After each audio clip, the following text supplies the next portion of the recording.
കൊച്ചി കുമ്പളത്ത് വയോധിക കായലിൽ ചാടിയെന്ന വിവരം. ചൊവ്വാഴ്ച മുതൽ കാണാതായ കുമ്പളം തുരുത്തിപ്പറമ്പിൽ വനജയാണിതെന്നാണ് സംശയം. ഇവരുടെ ചെരുപ്പ് കായലിനരികിൽ നിന്ന് കണ്ടെത്തി. പോലീസും സ്കൂബ ടീമും സ്ഥലത്തെത്തി തെരച്ചിൽ നടത്തുകയാണ്. കൊച്ചിയിൽ നിന്ന് ഷീന മാർട്ടിൻ കൂടുതൽ വിവരങ്ങൾ നൽകും. ഷീന, പറയൂ.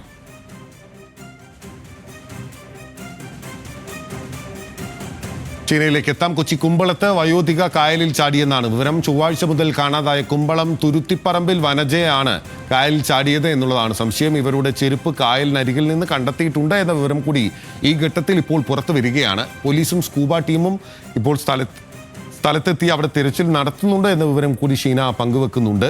തിരച്ചിൽ പുരോഗമിക്കുന്നുണ്ട്. ഒരു സംശയമാണ് അവിടെ ഉണ്ടായിട്ടുള്ളത്. 2 ചെരുപ്പുകൾ അവിടെ കാണുന്നുണ്ട്. ഫോട്ടോയിൽ വനജയെ നമുക്ക് കാണാനാകുന്നുണ്ട്. അപ്പോൾ ആ വനജയാണ് എന്നുള്ളതാണ് സംശയം. ഷീന, പറയൂ.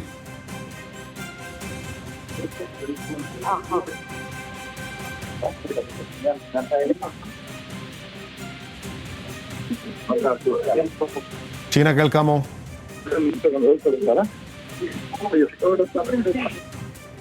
ഷീനയ്ക്ക് കേൾക്കുന്നില്ല. കൊച്ചി കുമ്പളത്ത് വയോധിക കായലിൽ ചാടിയെന്നാണ് വിവരം. ചൊവ്വാഴ്ച മുതൽ കാണാതായ കുമ്പളം തുരുത്തിപ്പറമ്പിൽ വനജയാണിതെന്നാണ് സംശയം.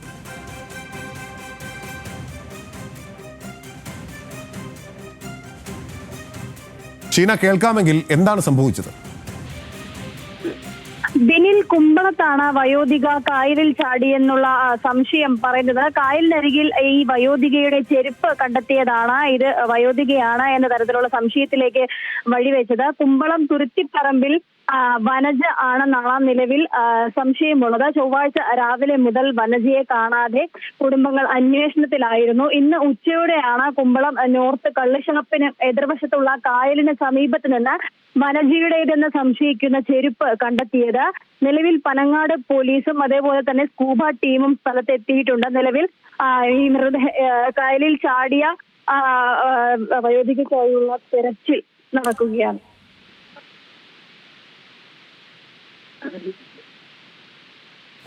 കൊച്ചി കുമ്പളത്ത് വയോധിക കായലിൽ ചാടിയെന്നാണ് വിവരം. ചൊവ്വാഴ്ച മുതൽ കാണാതായ കുമ്പളം തുരുത്തിപ്പറമ്പിൽ വനജയാണിതെന്നാണ് സംശയം. ഇവരുടെ ചെരുപ്പ് കായലിനരികിൽ നിന്ന് കണ്ടെത്തി. പോലീസും സ്കൂബ ടീമും സ്ഥലത്തെത്തി. വിവരങ്ങൾ നൽകുകയായിരുന്നു ഷീന മാർട്ടിൻ.